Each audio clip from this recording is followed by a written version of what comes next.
Hello, everybody, and welcome back to another episode of the Top Cut Academy. I am Professor Benji, and I am here this week to bring you another tabletop showcase.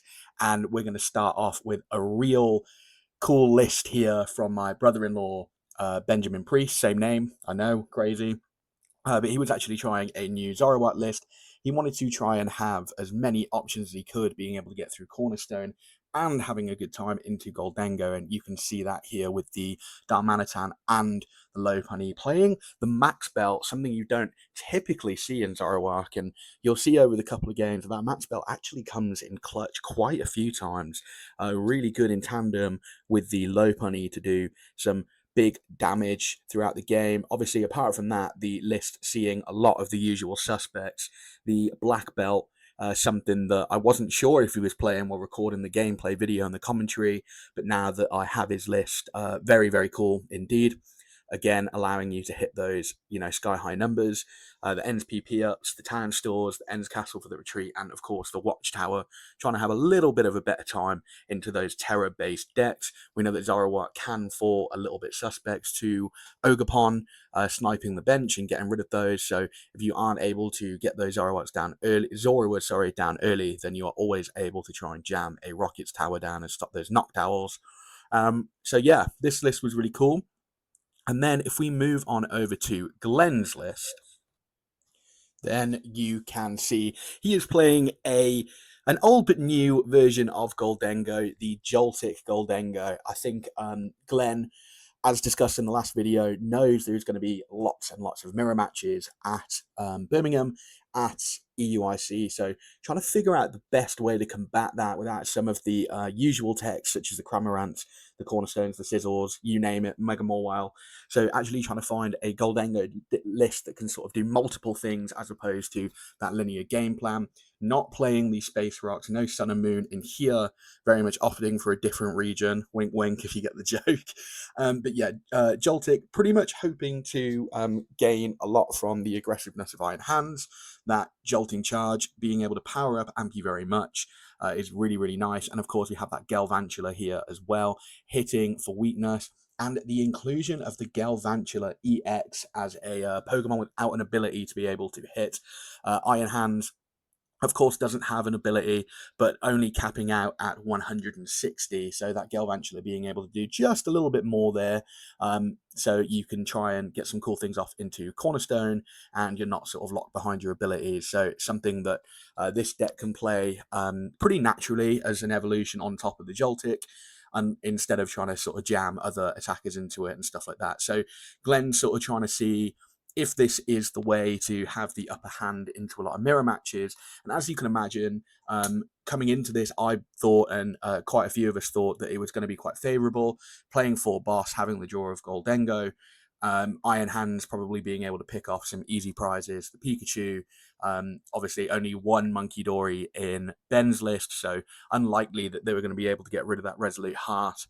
And then, of course, the smaller Galvantula hitting Zoroark for weakness. So should be a little bit of a uphill battle for Ben, but maybe the Mega Lopunny can and the Darmanitan can say something about that and swing it the other way. Who knows? But how about you join me over at the table so we can get this best of 3 on? And we start off the game, and it's a Joltik versus a Daru Maka in the active, and Ben starts the game, so it's just going to be an attach, and I think a pass. Yeah. So Glenn here is going to be liking that. He's going to hope that obviously he doesn't have much else in his hand. He's got that Joltik to start. You just need to sort of get down his bench Pokemon. That Miraidon is a great start with that tandem unit ability, being able to get out the Iron Hands if he so wishes, and the energy onto Joltik. So pretty much everything you want on the first turn there as Glenn. The only thing that would sort of make that better is that trolley you can see at the front of the deck. So I was waiting. I've not actually watched this until doing the voiceover, so I was going to wait to reveal that the trolley was sort of the ace bet until we saw it. And funnily enough, it's the first card you see there as he flips over. So you've got that tandem unit. You've also got trolley to get out a bunch of those Pokemon if you do miss Miraidon as well, because it only plays one. Glenn was saying this was pretty strong throughout the game, but I think if it was me, maybe opting to go for, the Prime Catcher or something a little bit more aggressive on my end if I was to be doing it. As you can see, that Brox and the Miraidon already filling up the bench, so Trolley now becoming a pretty redundant card all around. So I think that going down the line, maybe something he would change. I'm not too sure, but he uses Jolting Charge and then fires those energy. And I assume with just the Diary Marker in the active, they're going to go to the Iron Hands, at the very least 3 of them, straight down, putting that pressure for those 2 prizes with Ampy very much. So that is 3 to the hands. And going for the 4th. Where's it going to put it? I'm telling you now, I've not watched this, and I wasn't watching the game because I was actually sorting stuff with a friend. So I'm going to say it's going to go to the hands. I think he's going to go all in. Or not. Just shuffling.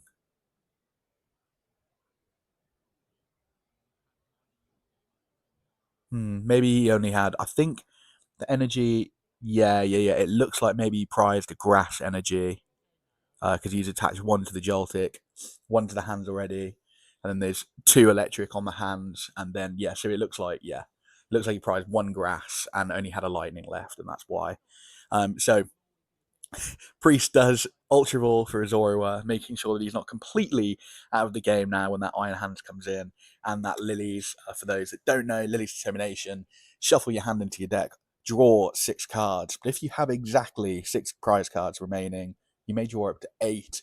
Definitely a really cool card that has joined the format and has allowed a little bit more consistency for a lot of decks. It's actually brought probably quite a few decks to the forefront that maybe couldn't have survived previously. So that's been really good fun as well. This Zoro deck is one of those that has really benefited from it, not being too heavily reliant on Arven to get you set up now. You can use Lilies, and there's another Zoro in hand. He's going to be happy to see that. Put that down. It means there's going to be definitely a opportunity to have a Zoroark EX the next turn, as Iron Hands will only be able to take 1 of these 3 targets. And just pondering over his hand, we didn't actually get to see it as he lifted it up. I was telling them to try and keep their hands down as much as possible so I could sort of speak to you guys about maybe some of their options and stuff. But I think that on this particular night, the tables were really cramped. You can see the glare on the camera in bits as well. These were literally the only 4 chairs in the whole building that we could sit at. So it was very cramped, and so I don't blame them. So Glen draws that trolley now, which, as I said, is now an unfortunate draw as his bench is completely full. Obviously, seeing that turn 1 would be amazing, but far less effective. And he does have the boss rip in hand, not what Priest wanted to see. Iron Hands coming up, and just the first attack. Wow, no energy in hand to use Ampy very much. Just 160 damage, taking 1 prize from that Zoroark. But Glen chasing down the Zoroarks, making sure those Zoroarks don't come into play, and the Priest is sort of stuck behind, not being able to get out of his bad hand. He's sort of stuck there, not a lot to do, and the Diary Marker comes back up. And as you can see, Glen drew a grass energy, the grass energy you needed off of the prizes. So he was pretty annoyed with that, I imagine. So the PP up, going to Zoroark and another Lilies. He's going to be hoping to find a Zoroark and, of course, a Reshiram here, or a Darmanitan. I keep saying Darmanitan. Darmanitan, to try and put some pressure. The dream consequence here would be being able to move Zoroark as the active and take both those Gimmighouls, but with the counter catcher, unlikely to happen though. Just drawing that 8, just wants to get into the game now, wants to get into a Zoroark, try and keep those HPs high. So Ampy very much becomes far less effective. And does he see it? Well, it's definitely not in hand. Otherwise, I'm sure we would have seen it by now. And Buddy Puffin. So, as much as, the Zoroark would have been the absolute guaranteed best thing for him to see here, Glenn's already played a boss. It's unlikely he'll have another one in hand, as he's not got any draw on board right now. No Gholdengos, not drawing many extra cards. So to see another one straight away would be fairly unlikely. So the Puffin, meaning we're definitely going to see more Zoroarks next turn, and Binary, something that then added to the deck, sort of obviously to get through Cornerstone, stuff like that, a little bit easier, but also an effective 1 energy attacker at the times where you may not be able to get sort of 2 energy down on these Zoroarks and stuff like that. And it does hit enough to get through that Iron Hands as well, which will be pretty important, I imagine, at some point during the game, as nothing else in Ben's deck allows him to one-shot that without Glen already leaving damage on the Zoroark. So the Lopunny being able to attack for big damage. And the gear on Glen's side, seeing an Arven and a Brox, I imagine at this point it's going to be, well, I mean, to be fair, Arven would probably be grabbing Ultra Ball for a Gholdengo, and Brox would be grabbing a raw Gholdengo anyway. So I think here, depending on whether he feels he needs Air Balloon, yeah, it's going to be Brock. So, and the Gholdengo straight out of those 7 cards as well. So Gholdengo coming down, providing a little bit of draw here for Glen, allowing him to sort of hopefully push on. His board is stabilized. He has got an attacker. He's putting on a lot of pressure. Obviously, we know he got that energy last turn for the Amu very much as well, to be able to take another 2 prizes off this Darumaka if he chooses to attach it. So he's stabilized. He's sort of pushing forward now and attaching that grass, and going down to 3 prizes left using Ampu very much on that Darumaka. And now he's got the backup attacker for those Zoroarks or Lopunnies, whatever it might be, in that Gholdengo. Now, as much as we said Lopunny is an effective attacker into Iron Hands, it's a bit of a risk now to put it down, as we know Glen only needs to take 1 Mega Pokemon knockout for 3 prizes in order to win the game. So maybe not. Oh, well, he's gone straight for it. I mean, sorry. Right as I commentator's curse, right as I said that it might be a bit of a risk here to go for that, he's gone down and slapped it straight away. I think combined with the Iono, it's definitely a lot safer. We know that Glen might struggle to get enough energy to go through the Lopunny in 1 hit. He'd need 7 energy. Yes, 7 energy to be able to go through that straight away. So, you know, unlikely off a 3-card hand. Well, not unlikely. You know, it can happen. It's Gholdengo, but he's only got 1 Gholdengo on board. This build not playing Lunatone, not playing Zoroark for that Lunar Cycle. So the amount of cards Glen gets is going to be quite limited, but he definitely will have a coin bonus for 2 at the very least, as well as those 3 cards in hand. And we saw that 2 of them are a superior energy retrieval already. So a bit of a dangerous play here from Priest. But the Evital and the active able to retreat, and the Lopunny come in. We see a trade pop off and draw 2 cards. And I think just looking here for more Zoroarks, that would be ideal. Not there. And we see Lopunny take the knockout on Iron Hands for 2 prizes. Trying to claw a little bit back, but as I said, this Gholdengo, feeling hungry, just needs the knockout on this Lopunny to win the game. So Glen will be scrambling to find enough energy to get over the line here. His top decks have been bullying him, to be fair. So obviously that Bravery Charm would have allowed Iron Hands to survive Lopunny, but unfortunately drew it off his top deck there. So pretty much redundant now. And the Ultra Ball coming down, and probably here going for another Gholdengo, maybe a Fezandipiti as well if it is in deck. Just scrolling through here. And yeah, so Fez there. So Fez netting 2 extra cards, obviously allowing you then to potentially see the Gholdengo as well. So flip the script here, going to be pretty pivotal. We know that there's 4 energy for sure off the Ampu very much that went in the discard. I'm pretty sure 1 from the Joltik's retreat as well. So we know there's a minimum of 5. I'm pretty sure 5 energy in the discard. So Superior already able to grab 4. And Glen needs just another 2 and a Metal Energy. So 3 energy in total. The Trolley coming down again. And as I said, like the Trolley now becoming a pretty ineffective card. Not something that he wants to be seeing, but something he continues to see over and over again. So Glen attaching the Metal and playing Team Rocket Petrel. One of my favourite full arts from the most recent sets. I really like Petrel as a Team Rocket grunt. His purple hair. I always wanted purple hair when I saw him as a kid, to be fair.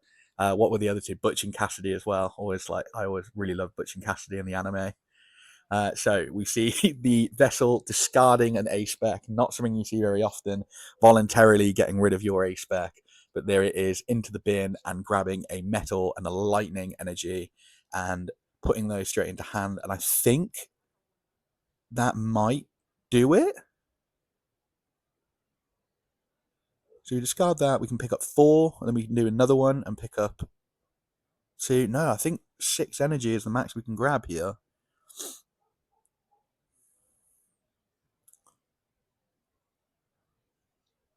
Let's have a look.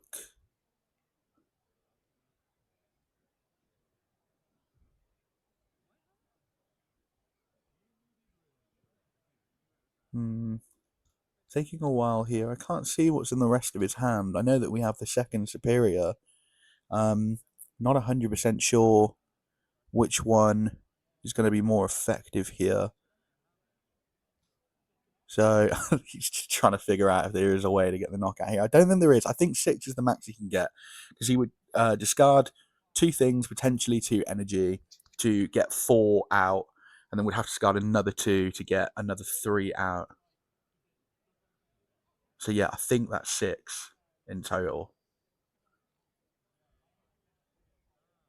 Let's have a look. Glenn, make a decision.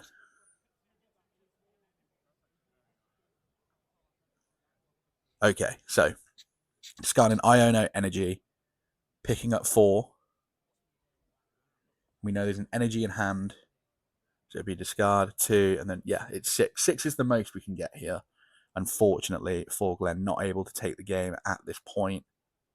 So just opting to keep the superior in hand and going for 5 energy on the Lopunny. And there looks like Priest has gotten away with murder here. Viola Davis had to get away with murder.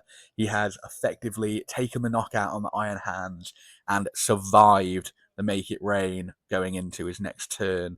So a pretty incredible feat there.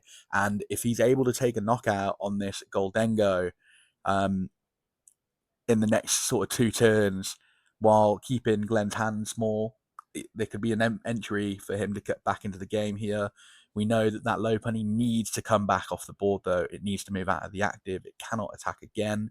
The attack only being effective when you move from the bench to the active. The Darumaka coming down here. The Darmanitan. Ugh, not doing a good job here. And the reversal coming in as well. Does he have the Defiance Band or the Brave Bangle here? That would be really, really interesting if he does. Able to take 3 prizes himself with a Gholdengo and either the Gimmighoul or Joltik on the bench. I don't think he has it directly in hand. We would have seen it. All trades used as well. Let's have a look. And the balloon on Lopunny. Okay, so this a really key turn here. I think the first attack used, I think, Rally Back. I can't remember. I'm really, really sorry. But I will obviously display the text of what that is from the Darmanitan over the top. But using that, the reversal coming in clutch there. Priest now ahead. So not able to use that again next turn, just counting for 1 colorless energy. And yeah, that was a really, really big knockout there on the Gholdengo. That Darmanitan showing its worth and why Priest put it in the deck. And we see a flip the script here from Glenn, drawing 3 with Fezandipiti and drawing with Gholdengo. That Lavincia getting to hand now, allowing him to recover 2 electric energy from discard to hand. So that a good card for last turn, maybe. This turn, Glenn doesn't need as much energy, just needs the attachment and 3 energy to get through that Darmanitan. So I think that he has that.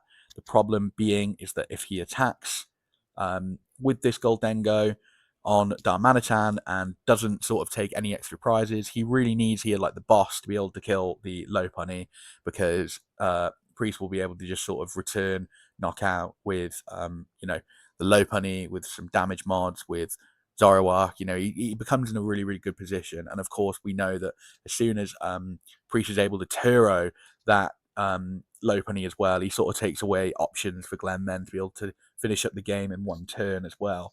So Priest looking in a pretty commanding position here, which is quite crazy to say, based on the fact that he could have lost the game on the spot there by attacking with the Mega Lopunny. It didn't seem like he had a lot of other options, but still, obviously, a very, very risky play, putting up the game in the active spot like that. So Arven played by Glen. Looking through the deck, obviously the Air Balloon coming to the front. We know that that is going to be grabbed, but what else are we going to see here? I would imagine maybe just a gear. Obviously, going to try and dig for a boss, perhaps, if he's not able to close up the game now. Use the Arven. We know that he wouldn't play anything like a counter catch or anything like that in Gholdengo, as it is quite an aggressive deck. So there's not going to be any sign of that. I think it's just going to be the Air Balloon and Levincia getting back to energy, and then perhaps just superioring those away, or superioring an energy and something else away, just to be able to get those energy back out the discard. So Iron Hands and so Iron Hands and the energy, definitely the things that are going.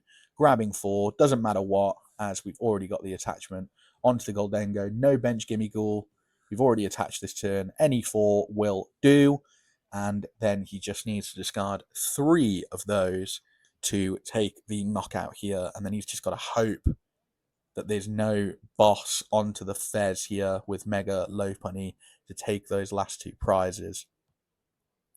Or a damage one. I don't think Priest is playing anything like a Black Belt or a Keyrun to be able to get over the line here with the Gholdengo. Because I know, lots of Zoroarks are playing the Mochi, some playing Black Belt. And it's the boss here on Miraidon. Lopunny coming in and taking the 2 prizes. The Mega Lopunny here looked like a big risk at the start of the game, but actually being the most effective attacker in that matchup, allowing Priest to pull it back from a pretty dire situation there. It was a slow start, Iron Hands as per, putting on quite a lot of pressure, a really, really oppressive and aggressive card, using those hands to grab those small basic Pokemon, but Priest coming out on top there with the clutch Mega Lopunny, moving in and out the active, skipping up and down, and we go to game 2. So I'll just skip into the next video here for game 2. So here we are, game 2. None of you want to sit there and watch them shuffle for ages. Obviously, very casual Tuesday night, so a lot of talking and going over things between games. So I'm not going to make you all watch that. I'm pretty sure between another game, Priest got a bunch of stuff out his binder for me to make a meme deck to play against someone. So all sorts of stuff goes on between the games. So definitely cutting that out. I think that you can tell it's a Tuesday night, can't you? So Glen opting to go first here. Oh, no. He's opted to go second. Yeah. So, saying prize penalty. Yeah, I was thinking it was weird that he went first. I was like, surely he wants to Jolting charge, right? So yeah. Glen opting to go second. Obviously, Drew, so it completely disregard that first interaction. Obviously, it's just a casual game, so no harm done. And Priest starting the game, Ultra Ball. It looks like sort of a similar hand to the first game. Pretty awkward having to Ultra Ball, getting away with a counter catcher and a Hilda does not feel very nice. That feels very, very yucky. That Hilda almost guaranteeing Zoroark turn 2, but instead having to get rid of it just to get a Zoro down. I'm assuming there's a stronger supporter for maybe more extended setup, like a Lily's in hand or something like that, for him to get rid of Hilda. Obviously, counter catcher not behind yet, and so it's a card that unfortunately he's got to get rid of. Unsure if he plays multiple off the top of my head, but the lists are at the start of the video, so I'll double check that. So he just passes over Glen. There is that grass energy, very familiar, deja vu. And it's awkward now, right? Because the Iron Hands was the start, which means that unfortunately an Air Balloon's not going to be enough to move that. No future booster capsule in this, not Joltik box, just sort of relying on those Air Balloons and stuff. So it's a Latias is going to be needed to be able to move that Iron Hands. Obviously, we know that Glen plays that, and I guess this is the moment that the trolley is the worthwhile play. So sort of seeing the dichotomy of both ends of the stick here, that turn one Arven be able to grab trolley, obviously another air balloon, already one in hand, but definitely being able to move that iron hands. And I guess here is very much sort of the coin toss, showing you as to why the trolley can be good, why the trolley can be bad. Some games it can keep you in, some games it will, completely be useless, like the last game, and ends up being discarded, but at least it's a free card to discard off Vessel, right? So Glen eyeing up a lot of things. I saw the Miraidon come to the front then. Obviously, Miraidon a little bit less important now. We don't need tandem unit. We have the trolley. We can get everything that we want here.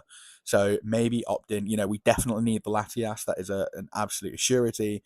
We know that we have the energy to be able to attack 2 Joltik. So Joltik, definitely a pick. So I think they're the 2 cards that are a absolute certainty for Glen to be grabbing here. We know that there's going to be some element of Gimmighoul hitting the bench as well, whether that's 1 or 2, and that is 2. So yeah, Glen opting not to go for the Miraidon. I think that's definitely the correct decision here, making sure that we've got enough threat to finish off the game in our Gholdengos, but also being able to move that hands out. You prefer not to have to play Latias, but that is the reason it's in the deck. You need to make sure you get that jolting charge off on your first turn to make sure you're putting the pressure on. And as we saw last game, Iron Hands really does pile on the pressure on those evolving basics. Even that Evital by there is susceptible to an amp you very much. So it is a very, very oppressive and strong attacker. And this time, no prized energy here. This time, the Iron Hands gets the full complement, the 2 grass and 2 lightning, as Glen passes his turn. Pretty similar to the first game, obviously just slightly different steps being having to move that. And then we see the Fez get the energy, the TM Evo, and the Iono. So maybe not as strong as the lilies that we suggested, but definitely safer than hoping that Zoroark didn't sort of fall victim to anything that first turn, and then being able to draw more cards. And I'm sure here hoping to hit the PAF in as he did. So that means 2 Zoroark were down. Darumaka, very important to note, is 80 HP, not able to be grabbed with Puffin, which is one of the main reasons why people have sort of opted to leave it out as Zoroark lifts in the past, making it a little bit more awkward to get it out. But it can, in this case, get Baneri, and we saw the Lopunny, as risky as it was, be very, very effective in that last game.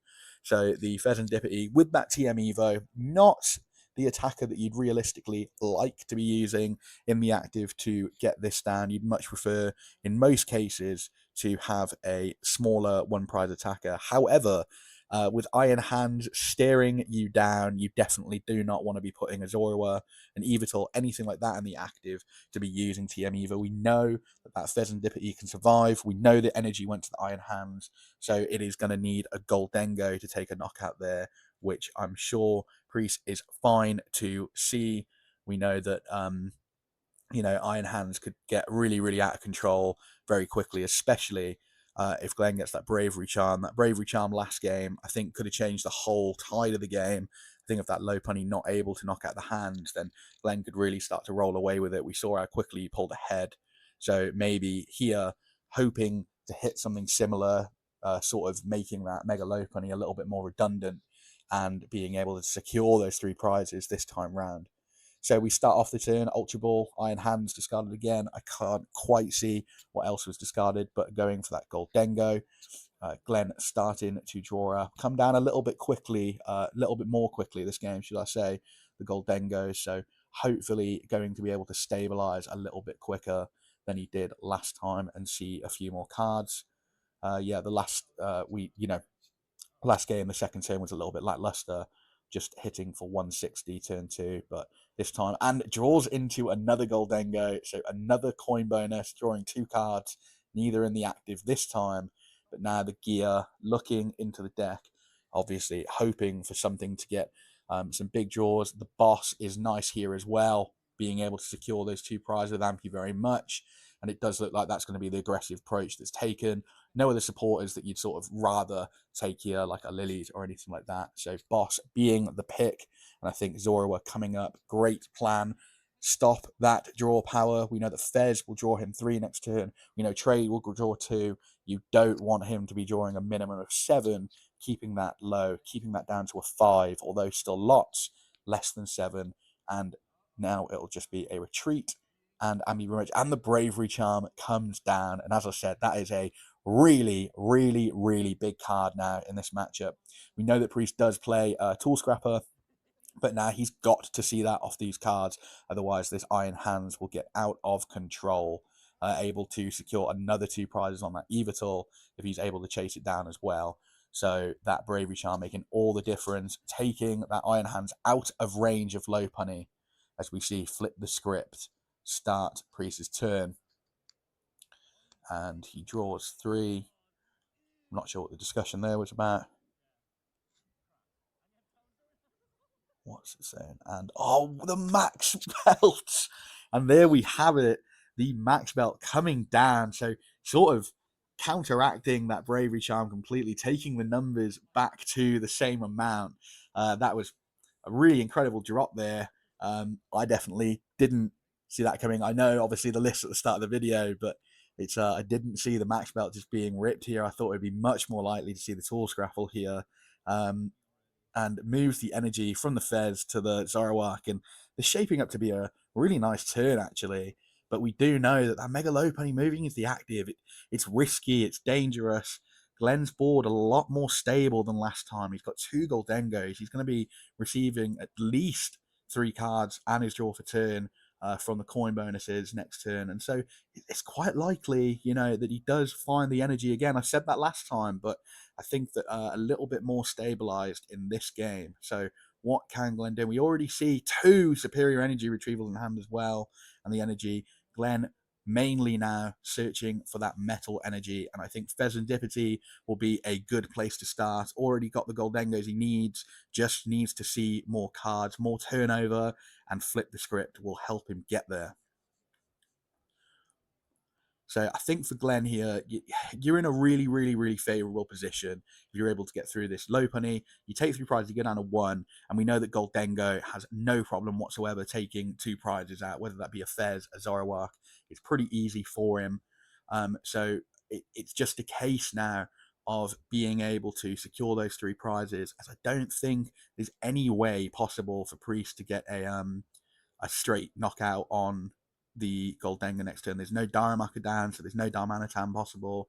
And the coin bonus, the 2 moving to the bench, the active one drawing that metal, and that is really big for Glen here. Oh, it was a coin bonus first, not flip the script as well, so even more 2 metal. I think that means that Glen, with that lightning at the back of his hand, definitely has secured the knockout here as well. So unable to last game, pulling it off this game, and I think, as I said, the tempo will completely swing now. Those mega Pokemon, very, very, very costly. Although that Lopunny able to pull off a very, very clutch knockout on the Iron Hands, it's going to fall victim now to Make It Rain, and Glen will secure himself 3 whole prizes, going down to 1, and then just needs to track down any Pokemon for a knockout on the following turn, which the draw power that he has, everything, I think Glen is looking very, very confident in this game now. So 4 energy back to hand, 5, 6, and then the Vessel in hand to get the 7th energy. Seem to discard the Lightning. Yeah, it goes 2. Yeah, and it comes back up to 2. That's no problem. So drawing the 2. Grass, grass. Very lucky there was 2 grass in there. I was worried for a second. Taking that, now using Superior. She got the 7 or 8 Petrel. Grabbing any card, I imagine, here, maybe, for the... Oh, wow, the Levincia, very nice. Petrel being able to grab stadiums as well. It does read, grab any trainer card from your deck and add it to your hand. Supporter, item, tool, and of course, stadium. Being able to grab that lightning energy back with Levincia, and that takes us to the grand total of 7 we need. Make It Rain, and that is 3 prizes, a Mega Evolution taken down. And Glen looking very comfortable here. I imagine for Priest now, you need to guarantee yourself 2 prizes to put yourself in a position. So we know that Latias takes weakness from Zoroark, so maybe a boss, a Reshiram hitting the board and, you know, being able to knock out Latias and then just hoping his Zoroark can survive. We know that there's no Heroes Cape in this deck because it plays Max Belt, so it's going to be difficult for Priest to avoid, obviously, the return knockout from Make It Rain. But I think at the very least he needs to secure 3 prizes here. The Reshiram's a good start. We have the energy as well, so we know that a Virtuous Flame is possible here. But does he have a boss to be able to take 2 prizes here? Getting rid of Levincia with the Watchtower, mainly just a bump, so Glenn doesn't have easy access to those energies. Although the Watchtower not effective overall onto Glenn's board. And he's just staring at his hand here. Had the flip script. We do have a trade still, but I do think Boss is our most likely candidate for moving the game forward.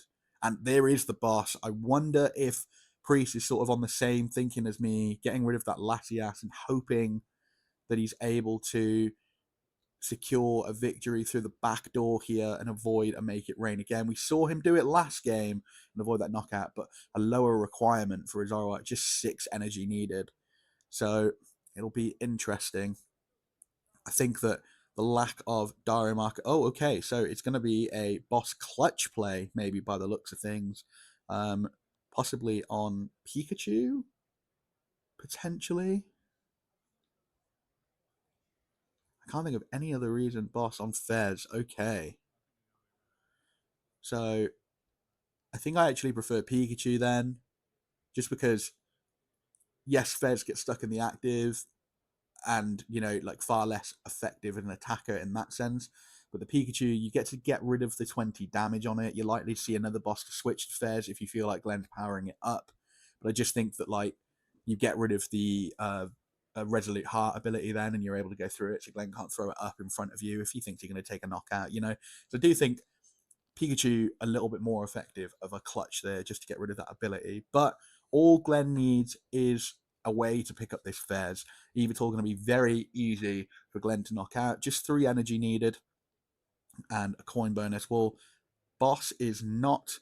Boss is the movement we want on the other side of the board, but not particularly this. We're happy to go through the active at this point in the game, not wanting to move it, but wanting to move ourselves. And of course, the most effective way to do that would be something like a Turo. Air Balloon not going to work here. Galvantula coming to the front of the hand. Can we evolve that Joltik as well? The thinking here. Got an Iono as well. I think that Glenn is pretty safe. He's got, you know, at least 2 turns to be able to secure the game here, but he needs to sort of keep drawing through his deck. And, you know, if he gets Iono'd, so on and so forth, we sort of start afresh from trying to find the resources to finish off the game. That Galvantula, he's eyeing it up. Is that something he wants to do? I think it does present a threat if he puts it down, just gets an energy. Goes for the superior. Looking through here. Not sure what Glenn's angle is here to be going for. I mean that, you know, it's plenty of boss in hand, but not a way to move yourself. And then you sort of come to the point of view where, you know, is anything here worth doing apart from maybe attaching to a Gholdengo, making sure it's ready to attack? You know, attaching to Fez here seems pretty pointless. You know that it's just going to get moved if you start to power that up. Zoroark's going to be able to knock it out with just another 20 damage on it with Resolute Heart. No, not Resolute Heart, with Virtuous Flame. Virtuous, Resolute, there's lots of big words in these attack names. So I think maybe just the attachment or going for the Galvantula. Okay, setting up the Galvantula to be able to attack here. So that Compound Eye is really strong into that Zoroark, able to do 180 and timed weakness on it. So hoping to bring up something in store himself here, hoping that Priest cannot retreat and just a pass of the turn there, I think. But we know that Priest has got a counter catcher in hand by the looks of things, so he's going to be able to bring up something else if he wants to. Another Zoroark hitting the board, and it looks like Priest just sort of going for the stall out here, trying to make things happen. Obviously, him not being locked in the active, clutch meaning the Fez can't move with an air balloon. Priest able to just retreat with an air balloon. It's just the boss was used there. So I think the clutch will be what's moved into, trying to do the same thing until he has sort of all the pieces he needs to clear out the game. I think evolving into the Galvantula sort of takes away the option for Darmanitan to be able to take multiple prizes in a turn, which is pretty effective, to be honest with you. It does sort of take away a win con. As much as we don't see a Darumaka on board, it would only take 2 turns to make that possible, and all of that is available if you're able to clutch something in the active for long enough. So it's definitely going to be a case of rolling towards the late game, not so much sprinting. Glenn needing just 1 or 2 cards in order to complete the game, needing a way to move the Fez, and needing the energy to take a knockout on pretty much anything on Priest's side of the board. Zoroark's obviously needing 6 energy, Yveltal just needing 3. So whatever goes, Yveltal most likely to be in the active at the end of this turn. So Glenn just needing a Turo, a switch, anything like that, all works when you're being clutched. Obviously in this deck, a Turo, but it's likely that he doesn't see it next turn. No knockout, a coin bonus for just 2. Obviously only seeing 2 cards for those Gholdengos on the bench. The Pelpad shuffling back in, and I think we're just going to see the retreat and the clutch here on the Fez. The important thing to note is Zoroark doing 170 with Virtuous Flame, meaning that after this clutch, Zoroark able to take a knockout on the Fez, and then maybe trying to survive post that with a Zoroark, hoping the Make It Rain can't make it there, Ioning to 1, so on and so forth. But for now, I cannot see that coming up into the active. It is just going to be the Yveltal in my eyes, but we'll see now. Priest just contemplating what else he has in his hand. I think he'd like to see a Darumaka here as well, just so he can pressure that sense as with the rally back attack and a trade. Barson, I'm not sure what the second card was, to be fair. I thought he'd already used one of the trades as well, but it turns out this is why I like playing, because I put my ability markers down. These little, they're not even full turns that Priest is doing. They're just sort of like little, that looks like it's still straight, doesn't it? And then another one used. Counter catcher not wanted here, and clutch on the Fez. So Glenn, with the same quest he had last turn, the same side mission, just trying to find any way possible to move that Fezandipiti to clean up the game. We know there's retrievals in hand. We know that the energy is in the discard. We've seen Labincia. There's plenty of ways to close out that side of the game, but the thing in his way is that bird, that flip the script Pokemon stuck in his active. Will he be able to move it on his next turn? Who knows? Priest shuffling up and going for the clutch.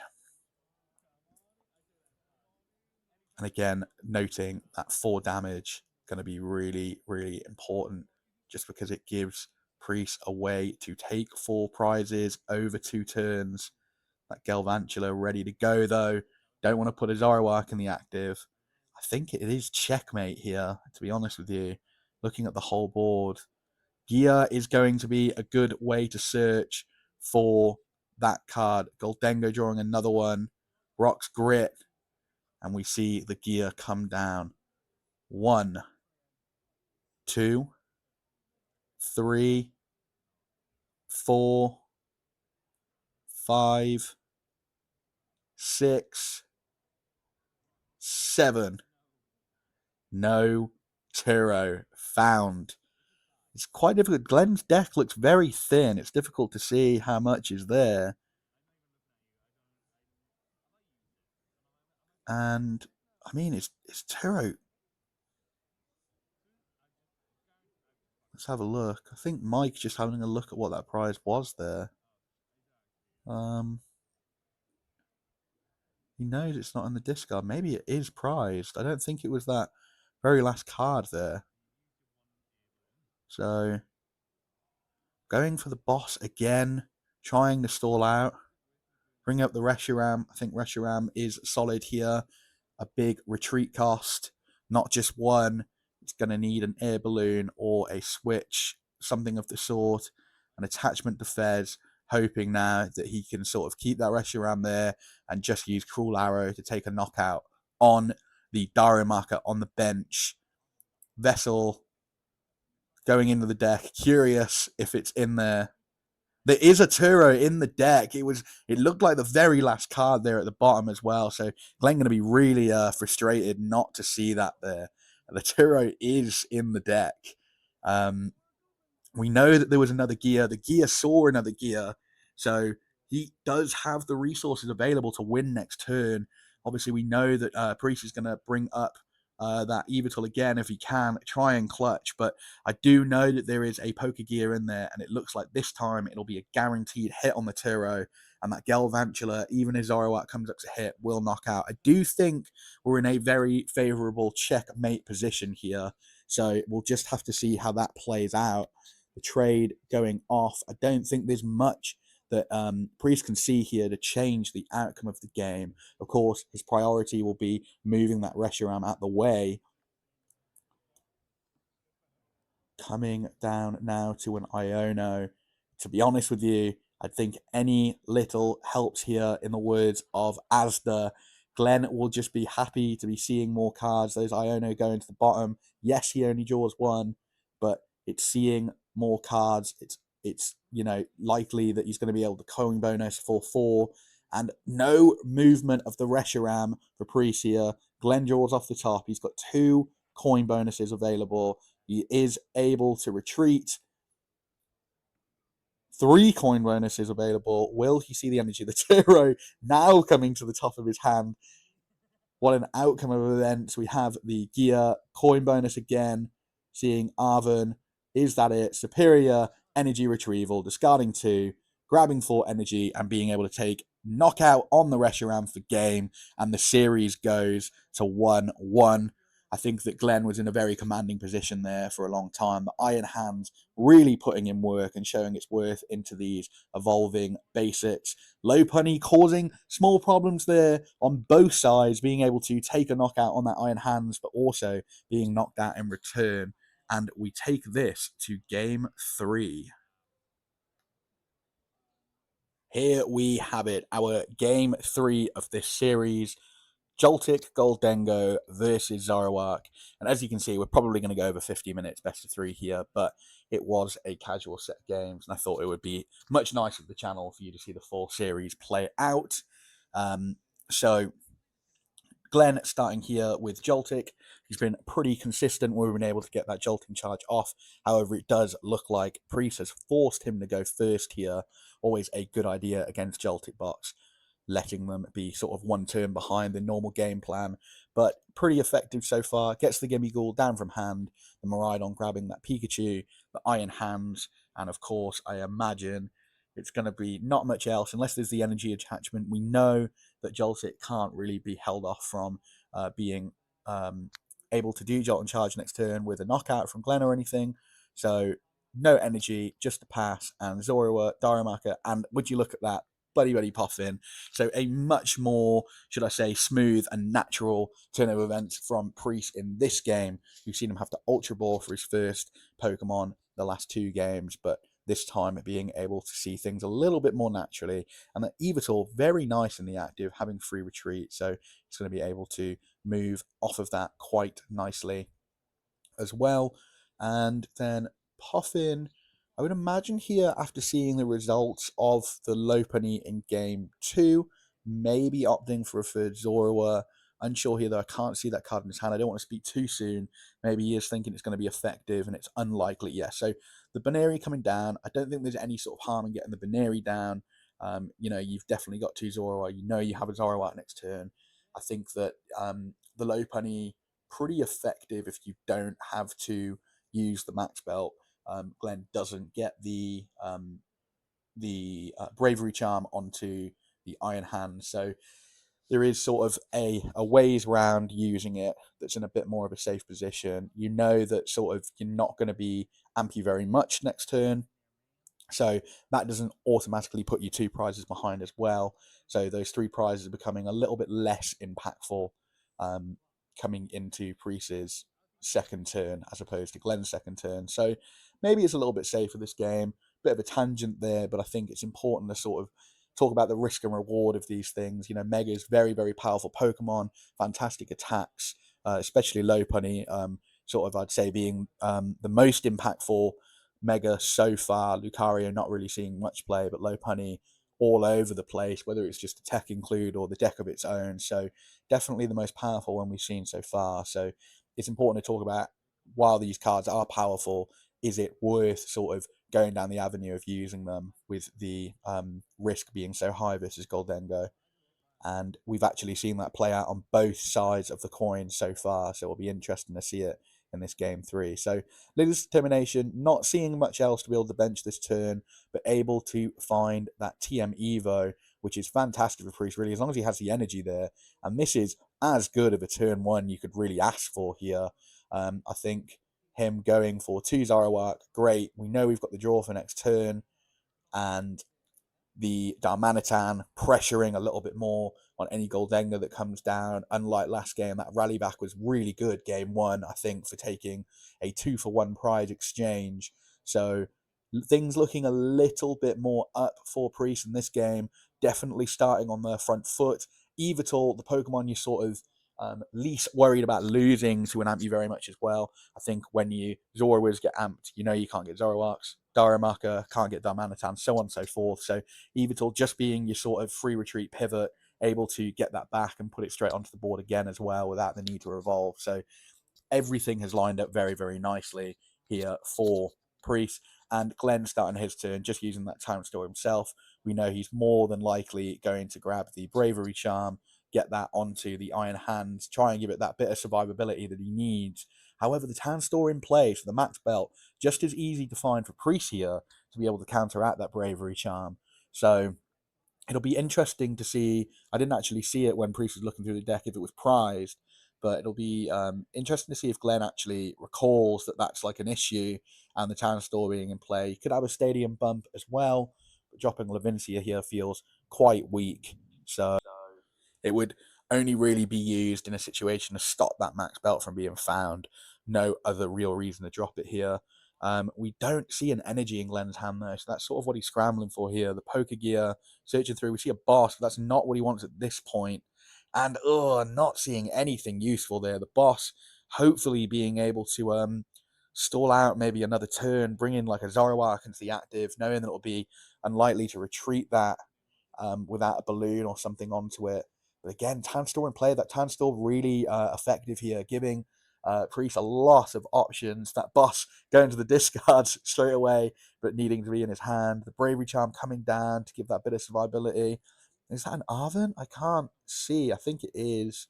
So there's another gear coming down. Iono, the card seen this time, so can get a little bit of draw off that. If the Arven isn't in hand, I think I can see an Arven though. I'm unsure, only because I think that Arven grabs you Vessel and that's sort of all you really need. So unsure on the use of the Pokegears, and there is Arven.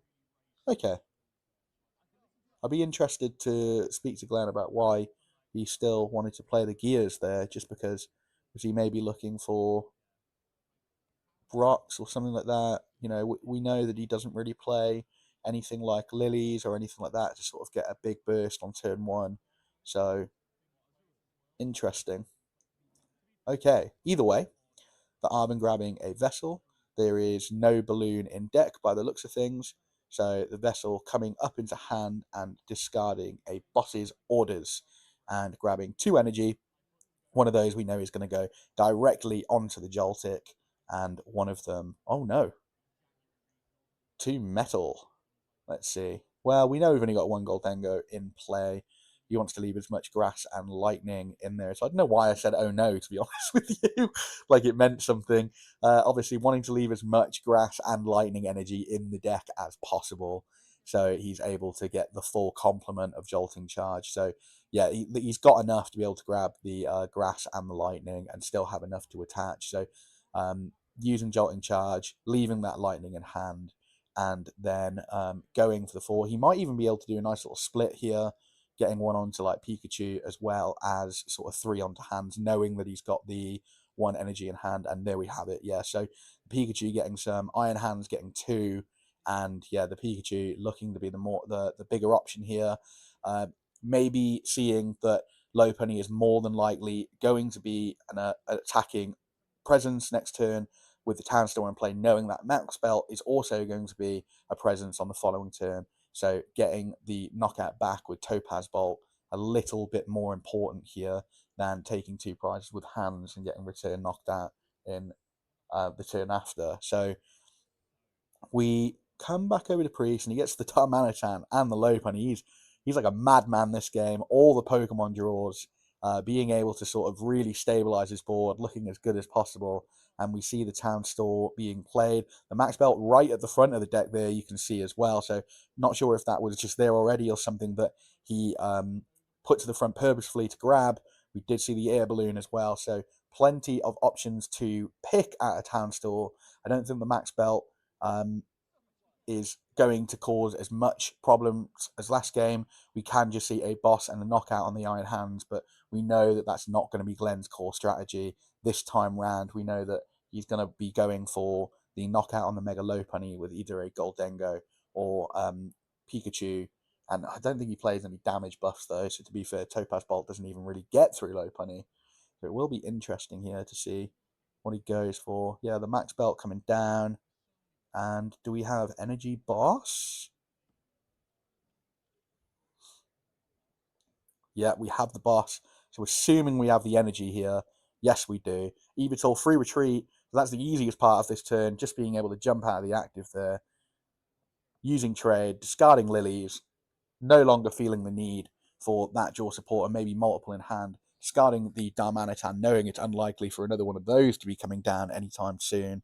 And Priest in a pretty commanding position here, being able to take a knockout on his hands, going 2 prizes up. And I don't think there's a surefire way for Glenn to respond next turn. We know that Gholdengo can get there with 7 energy, but just one of those in play. No Fezandipiti at the minute. So the board looks fairly safe for Priest to go into right now, but we'll have to see how this turn plays out.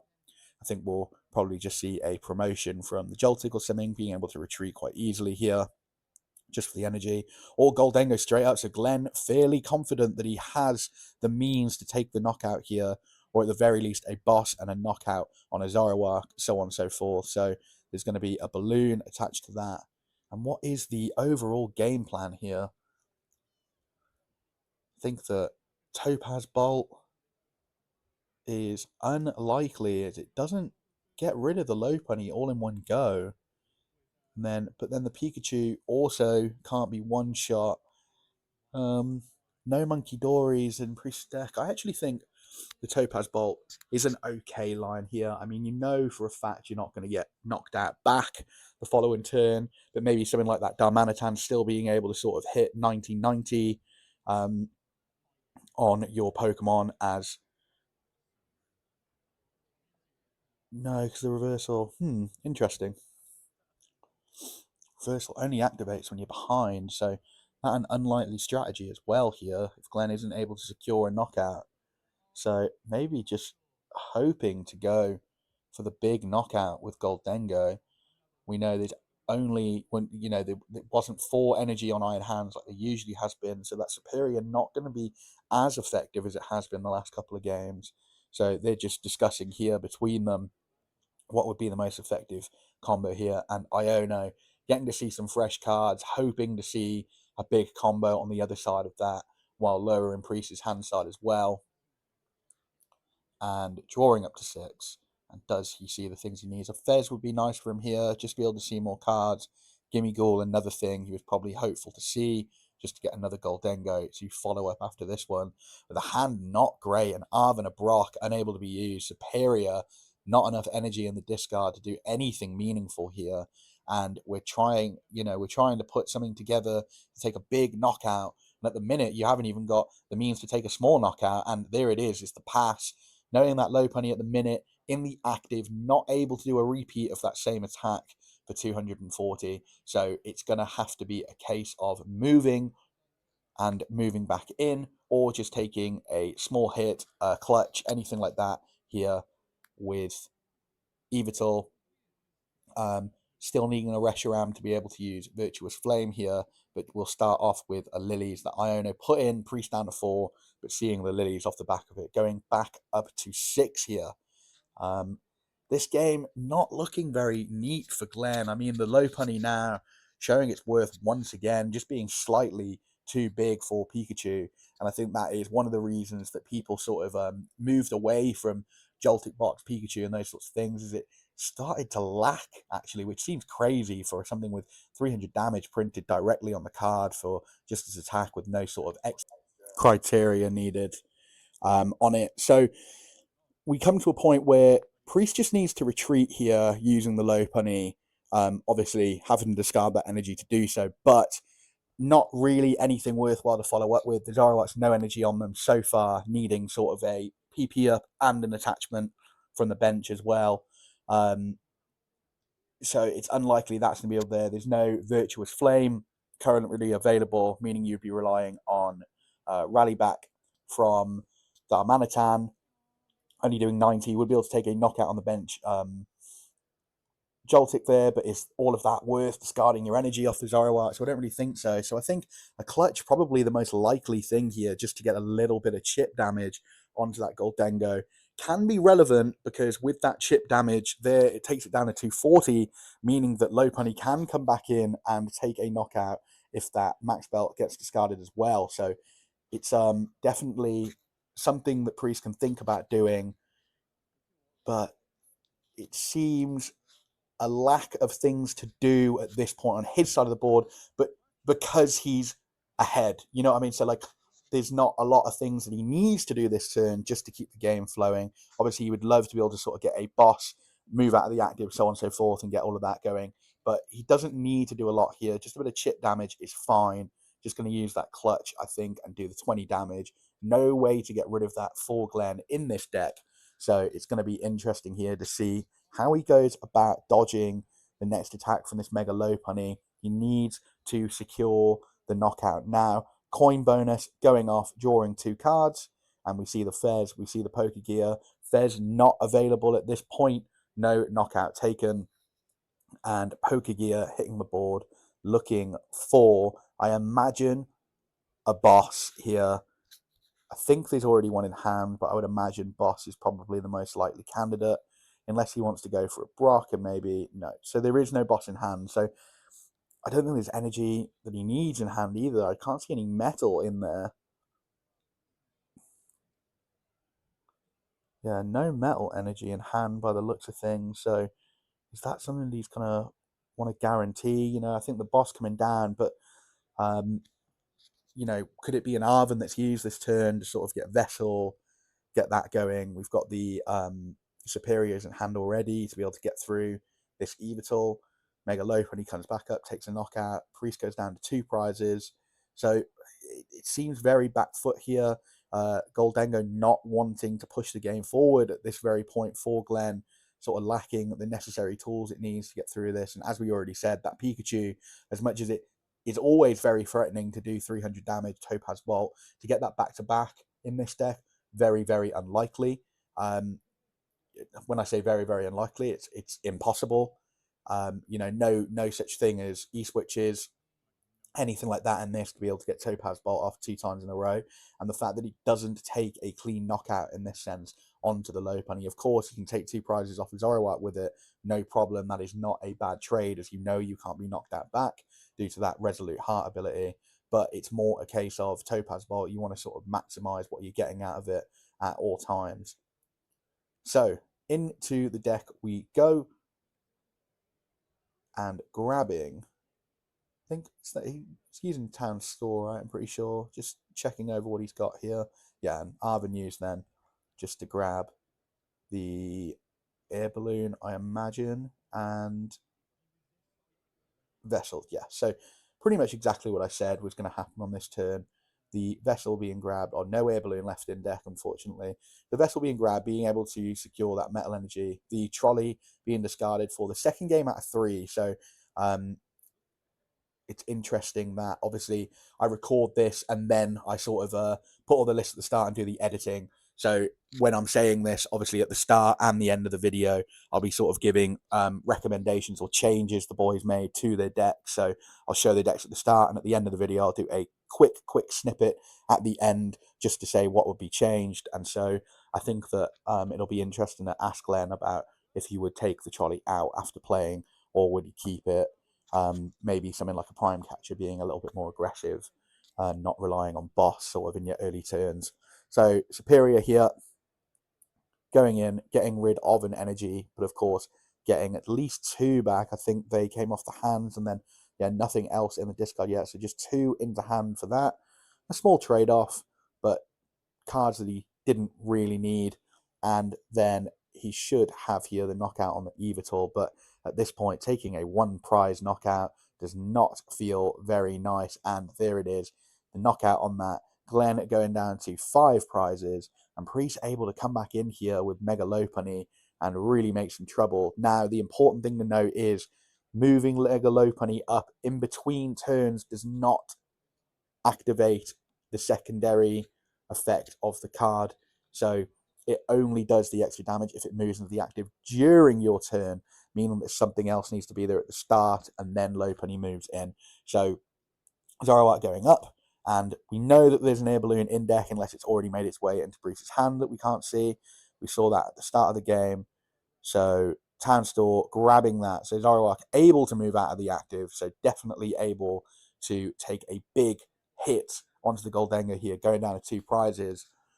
It just depends on what else Priest needs to do this turn. I don't think he's used the trade yet. 2 Zoros on board. It would be nice to sort of see the finishing touches here. Not very much disruption in Glenn's deck. So, you know, it's not like he's going to be ironed multiple times, stuff like that. So it's pretty safe here to get your hand as big as possible, knowing you have Zoroarks to sort of extend that again. If you do get disruptive, still got Fezandipiti to do that as well later in the game. So lots of ways for Priest to draw his hand back up if he gets Ionoed. So he is safe enough to do it now with the Zoroarks. Try and get everything he needs, more energy attachments to them, things like that. Maybe get a Reshiram down. So Virtuous Flame can be used, and that is pretty much what we're going to see here off this Nest Ball. And oh no, just a Darumaka again. So I imagine Reshiram is actually prized by the looks of things. Maybe this list only playing this list only playing 1, shall I say? So Zoroark does obviously have multiple different attackers in this with the Darmanitan, so not as essential, but being prized at this point, going for the Darumaka, knowing that Darmanitan is pretty significant in this matchup specifically, and getting the attachment back down onto Lopunny. And we're going to see the attack here. And oh, trade again for the reversal. Another balloon drawn. Just checking through the discard. Maybe drew a PP up and just seeing what's already been used, something like that. And nothing there. And so we're probably just going to see the retreat and the hit here. And there we have it. It's the retreat off the Air Balloon. Mega Lopunny comes in with that max belt and uses Gale Thrust. 280 damage will get over the line versus this Gholdengo. So comes back over to Glenn's turn, and to be honest with you, looking at his board, we've discussed countless times throughout the video that Pikachu not going to be able to do enough to get through Lopunny in 1 hit. Obviously needs quite a lot here from his Gimmighoul / Gholdengo that he's going to hope it is. He needs 7 energy as well as 1 to attach to it. So it's going to be interesting here to see if he's able to pull that off. The Joltik coming into the active. There is the option for like the Galvantula and the Gust onto like a Zoroark here, taking 2 more prizes, and then hopefully coming back in later to finish off the Lopunny and, you know, disrupt Priest in some sort of way, you know, from stopping him to get that. But I think that getting rid of the Lopunny here is, you know, quest number 1, definitely the most important thing that Glenn has to do. So the flip the script, not really offering much. A Turo, not what he wants to see. Genesect, not what he wants to see at all. So pretty unfruitful there, seeing the superior energy retrieval. So we know we have a minimum of 4 by there that we can see on the side. I don't think there was any others in the deck. The metal making its way to the bottom as well off that Gholdengo. So I think maybe a maximum of 5 if the attacking energy from the Gholdengo hit the bin. So yeah, Glenn looking at his hand, I don't really think there's much. So looking through the deck, he sees Latios, and the Galvant. Yeah, so the Galvantula still in the deck. He sort of shows it off. He shows that like that is an option that he had. He has an electric energy in his hand. He could have used the Galvantula to take 2 prizes on this turn, whether it be on the Petrel, whether it be on the Zoroark. I think Petrel here would definitely allow Priest to be able to get another sort of knockout next turn with Lopunny, being able to move the Zoroark in and out. So probably likely to look to use that. So yeah, it's interesting because I think that Gholdengo overall would really like to see the Lopunny, but I think the max belt makes all the difference here. Doing the 280 with Gale Thrust with that first attack is too much for the Gholdengo to handle in that sense, able to take pretty consistent knockouts. And yeah, Glenn scoops it up. I think that the point he was making, the Galvantula was sort of his only way to take a surefire 2 prizes that turn. Didn't want to leave a Gholdengo in the active, knowing the max belt was there. So, if you move that out of the way, it would just come back in with Petra and anything else to be able to take the knockout. So the max belt really, really showing its worth here. We've actually seen sort of both scales of the A-specs here. The trolley sort of proving useful in one of the games, but not really in the other 2. But the max belt, every time it came down, it was effective and powerful with that. So Priest takes game 3, and really interesting set there. I think we saw sort of the reasons why Joltik Box isn't Joltik Box and Joltik Gholdengo aren't really played anymore. That Topaz Bolt nowhere near as effective. Didn't use it a single time over the 3 games as well, which I think does say a lot for the strength of the card. I think that Iron Hand's still showing that it is a really oppressive and aggressive attacker, in the right deck with the right stuff, whether it be a sort of Terra Boxy type deck, whether it be, a Joltik box still, anything like that, or still Gholdengo Joltik box. But the sort of the disparity between Pikachu and Iron Hand's really shown in that. Obviously, Miraidon still effective at getting those out, but maybe with the trolley as well, maybe a little bit overkill on getting the bench Pokemon out. But as I said, I will speak to the boys once I finish recording this. I have the list, and then I will go over any things they would change and give you sort of the final lists at the end of the video here. So first up, we have Ben Priest's list. I spoke to him afterwards, and he said he was pretty much happy with absolutely everything. Nothing he would change. Maybe after a few more games with it, he said he would look at something else. But he think it performed well, and I agree. I don't think there is much I could change. I think Zoro was pretty set, apart from your tech cards. But then moving straight into Glenn's deck, there were quite a few changes he wanted to make. Those being. So it's -1 Superior Energy, +1 Picnic Basket, -1 Iono, +1 Brock, and as I mentioned, -1 Trolley and +1 Prime. So that Prime Catcher, as I said, maybe not as effective as he'd want, sort of maybe relying on just getting the Miraidon into the, the Nest Ball for the Miraidon, stuff like that, using Brock, not falling victim to item lock. So there were plenty of ways for him to still get the basics out without the Picnic Basket. As I mentioned, Brock's Grit, Miraidon, so on and so forth. So maybe a little bit more aggressive, maybe losing just a little bit of consistency there, but I think he can definitely push on a little bit more with the Prime Catcher, take some key prizes early on with Ampy very much, and then not as reliant on getting the combos with Gholdengo in the late game. But thank you very much for tuning in.